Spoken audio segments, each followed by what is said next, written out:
Die geloof waardeur ek lewe, saamgestel uit die geskrifte van Ellen White. Steun in fisiese aktiwiteit.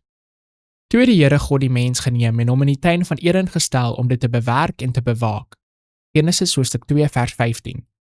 Een van die eerste wette van die wese is die van aksie.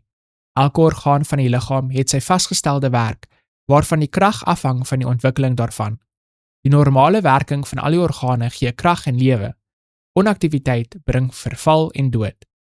Aan die inwoners van Eden is die sorg van die tuin opgedra om dit te bewerk en te bewaak. God het arbeid as 'n seën vir die mens bestem om sy gedagtes besig te hou, sy liggaam te versterk en sy vermoëns te ontwikkel.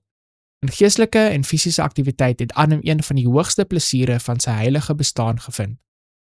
'n Proporsionele oefening van al die organe en vermoëns van die liggaam is noodsaaklik vir die beste werk van elkeen. Wanneer die brein voortdurend belas word, terwyl die ander organe van die lewende masjinerie onaktief is daar 'n verlies aan die krag, fisies en geestelik. Diegene wie se gewoonte sittend is, moet, wanneer die weer dit toelaat, elke dag in die buitelug oefen, somer of winter. Stap is verkieslik bo perdry of bestuur, want dit bring meer van die spiere in oefening. Die longe word tot gesonde aksie gedwing, aangesien dit onmoontlik is om vinnig te loop sonder om hulle op te blaas.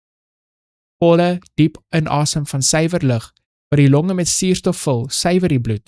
Dit gee dit 'n helder kleur en stuur dit 'n lewegewende stroom na elke deel van die liggaam. Goeie asemhaling streel die senuwees, dit stimuleer die eetlus en maak vertering meer perfek, en dit veroorsaak 'n gesonder, verfrissende slaap. Jesus was 'n ernstige, voortdurende werker. Nog nooit het iemand so belas met verantwoordelikhede daaronder mense gewoon nie. Tog was syne 'n lewe van gesondheid. Fisies sowel as geestelik is hy verteenwoordig deur die offerlam, soos van 'n lam sonder gebrek en vlekkeloos. 1 Petrus hoofstuk 1 vers 19.